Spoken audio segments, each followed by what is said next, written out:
Assalomu alaykum qadrli obunachilar. Sizlarga zo'r stajga topib qo'ydim. Yevropa standartlari asosida akalarimiz 10 yildan beri mana shu sohada ekan. Qaranglar, silliqligiga e'tibor beringlar. Kafelni singari olib ketadi, lekin kafel emas. Juda ham silliq bo'ladi. Xullas, ko'p chang bo'ladigan joylarga, zavod skladlarga to'g'ri keladi. Aynan bu joy ham suv sklad ekan. Mana shu joyda 20 sm ga yaqin qalinlikda qilib berishyapti ekan. Endi 1 kvadrat metri bu joyda egasiga nech pulga tushadi, nech puldan nech puligacha va qayerlargacha borib xizmat ko'rsatishadi. Shular haqida sizlarga ma'lumotlar berib o'tmoqchimiz. Qadrli obunachilar, video boshlashdan oldin video ostiga klass tugmachasini bosib qo'yish esdan chiqmasin. Sizlardan pul olmaydi, faqat videolarimiz ko'pchilikka yetib borishiga sababchi bo'ladi xolos. Va ushbu videomizni shunaqa skladi bor, zavodi bor tanishlarga videoni jo'natib qo'yish esdan chiqmasin. Assalomu alaykum. Assalomu alaykum. Charchamasizmi? Yaxshimisiz, charchamasizmi? Aka, 9-10 yildan beri aynan mana shu sohada ekansiz. Aynan bunchalik silliqligini boshqa joylarda ko'rmagan edim. Birinchi aytib o'ting, sizda nima afzalligi bor? Nima sababdan bunchalik silliq va nimaga uzoqlikka yanada beryapsiz? Misol ko'rdim, o'zingiz katta og'ir toshni ham tashladingiz, Samsungda ham yurib ko'rdingiz, lekin hech narsa qilmadi. Nima sababdan? Muhammad Sodiq aka, hozir shu sizlarni bu joyga taklif qilishimizdan asosiy sababi bu katta auditoriya, katta klient olamiz deb emas. Birinchi o'rinda sizni obunachilaringizni, sizni auditoriyangiz asosan qurilishdagi, tekstilniy fabrikalar, asosiy qurilishdagi insonlarligi uchun bular ham xuddi mana bizni stiyajkamizni ko'rishsin. Bizni ish boshlaganimizga shu beton stiyajka sohasida 13 yil bo'lgan bo'lsa, asosan stiyajkada 10 yildan beri xizmat olib boramiz.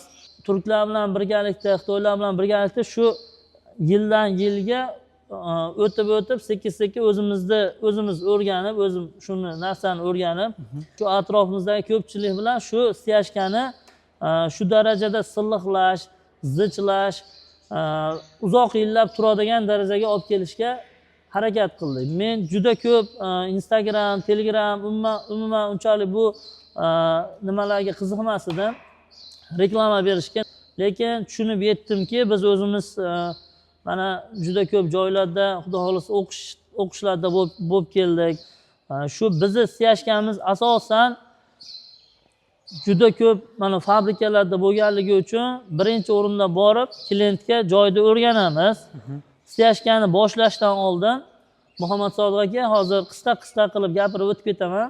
Bizni iloji bo'lsa bizni linkimizni bitta qo'yib bersangiz, Instagramda yana bundan ham to'liq ma'lumot berib o'tib ketganmiz. Hozir to'liq gapirib o'tib chiqsam ancha cho'zilib ketadi. Shunga asosan stiyajkamizni tayyor beton bilan kuyiladigan joyda eng kamida 250-300 markada kuyish tavsiya qilamiz birinchisi. Keyin stiyajkamizni kuyayotgan kuyish jarayonimizda tagida podgotовкasiga, tagi qattiqligiga qayta tekshiruv o'tkazib, vibrakatok yurgizib, vodovozda suv sepib, vibrakatok yurgizib, chekkalarni trombobka apparatlarida urib, bitta ishlov beriladi. Xudo xolasa, stiyajkamiz uzoq yillar turishligi uchun birinchi o'rinda poydevorini mustahkam qilishimiz kerak. Shunga men aytardimki, shu birinchi o'rinda markasiga, betonni suyuq quyuqligiga juda ko'pchilik e'tibor bermaydi. Ustalar suyuqroq bo'lsa shunday to'kadi, o'zi yoyilib qoladi-da. Keyin uni osongina tekislab qo'yilaveradi.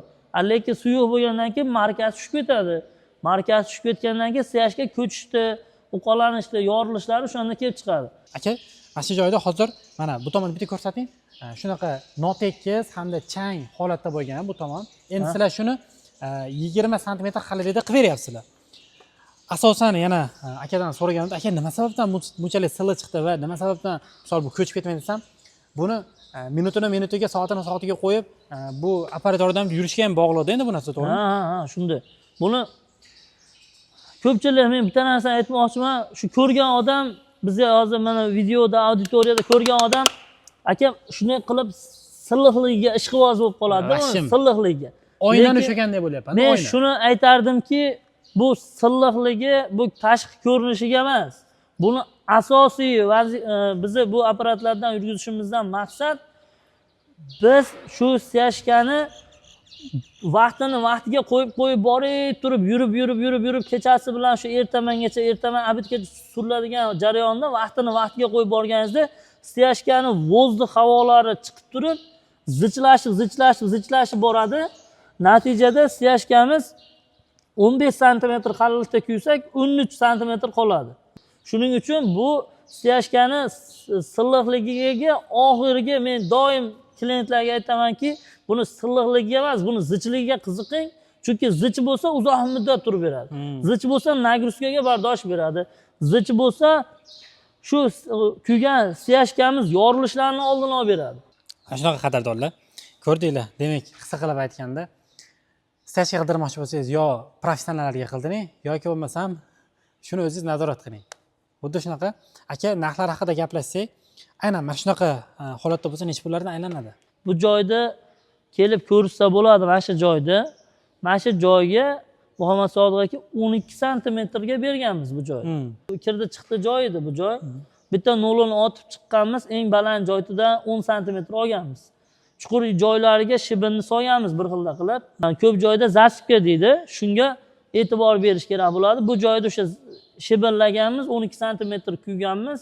12 santimetr misol kuygan bu betonimiz 1 kvadratimizga 300 markani 520 ming so'm atrofida oldik hozir shu joyga.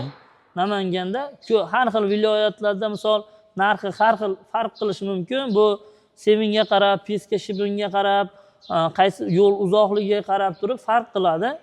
Shu 300 markada 70 ming so'mdan 1 kvadratiga 12 santimetrga 70 ming so'mdan to'g'ri keladi. Hamma yo'q ichidami shunda materiallari hamma uzoqligi? Hamma yo'q ichida bo'lish uchun misol 1 kvadratiga hozir 520 ming so'm dedimi? 1 kubasini. 1 kubasini. 1 kubamiz 10 kvadrat yerga yetadi. 10 qalinlikda bo'lsa 10 kvadratga yetadi. Bu degani 1 kvadratimiz 52 ming so'm bo'ladi. Tayyor beton, mana shunaqa asfaltli joy bo'lsa 52 ming so'm betoni bo'ladi. Bizni plyus agar mashq xizmatlarimiz bilan shu joyda misol kattaroq joylar bo'lsa, misol 1 kvadratimizni vibratsiya misol joyda tayyorlaymiz, shibin mebellarni solamiz, vibratsiya yurgizamiz, vertolyot tovog'ida katta vertolyot yurgizib, oxiri deformatsiyani shop qilib kesib berishlarimiz bilan 1 kvadratimizga 30 ming so'mdan kuyib beramiz. Endi plyus misol narx-navosi bilan yana gaplashsa bo'ladimi, pasaytirsa, balandlasa bo'ladimi deganlarga kommentariyada yozishsa, kommentariyada yozib borishsa, xudo xolasa mana sizga yozishganiga, bizni mana linkimizni qo'yamiz, Instagramga yozishganiga operatorlarimiz qo'ldan kelgancha javob berishadi. Agar biz bilan bevosita bog'lanishadigan bo'lsa, men o'zimniki ham mana shunaqa katta joylar bo'lsa, borib turib o'rganish kerak bo'lsa, borib shaxsan o'sha joyda oldin o'rganib chiqamiz. Necha qalinlikda kuyish kerakligini, necha markada kuyish kerakligini hammasini tavsiyasini beramiz. Shu 30 ming so'mning ichida bonusiga sizni misol xudo xolasa obunachilaringiz orqali sizdan chiqsa 1 kvadratini shu 52 ming so'mdan betoni to'g'ri kelyapti, 30 ming so'mdan xizmat to'g'ri kelyapti, 82 ming so'm bo'lyapti. 10 bo'lsa. Agar bu markaz pasaysa 70 mingga tushadi. Qalinligi misol pasaysa 60 mingga tushadi. Agar tayyor betonni o'zlari olib berib biz xizmatni o'zini bersa 30 ming so'mga deformatsiyani shop qilgandan keyin germetika bo'ladi. Shu germetikani bonus qilib germetikani xudo xolasa beramiz. Bu germetika xolosmi deyishga shoshilmanglar. Uni ham ashuncha nimasi bor, haligi jarayondan o'tish kerak, texnologiyasidan o'tish kerak. E'tibor bermaydi. Juda ko'p misol juda ko'pchilik e'tibor bermaydi. Germetikadan oldin tozalab ichini, undan keyin gruntovka qilib, malyarni skoch yopishtirib, keyin germetikani kuyib turib harakat qilish kerak. Bu gruntovka qilmasdan ko'p joyda qilingan germetikalarni bilamiz, chiqib ketgan germetikalarni. Shuning uchun germetikani ham shunchaki ko'chadan shart borib olib kelmaymiz Muhammad Sodiq. Shuni mana shu 10 yillik tajribamizda o'zimiz shu germetikani Rossiyadan olib keltirib, germetikasi bor, germetikasi shu germetikada qilinadi. Tushunarli. Ana shunaqa qadrdonlar, ko'rdinglar. O'zbekiston bo'ylab xizmat ko'rsatishadi. Sizga ham shunaqa xizmatlar kerak bo'ladigan bo'lsa, albatta ekrandagi telefon raqamlarga bog'lansanglar, joylarda o'rganib, sizlar qanaqa texnologiyada nimada ishlatasizlar, qanaqa texnikalar kiradi, shunga qarab sizlarga qalinligini ham o'zlari berib berishadi. Xullas, steyashga o'tirmoqchi bo'lsanglar, mutaxassisga topshiringlar, sizlar sifatni talab qilib olinglar. ekrandagi telefon raqamlarga bog'lanishinglar mumkin.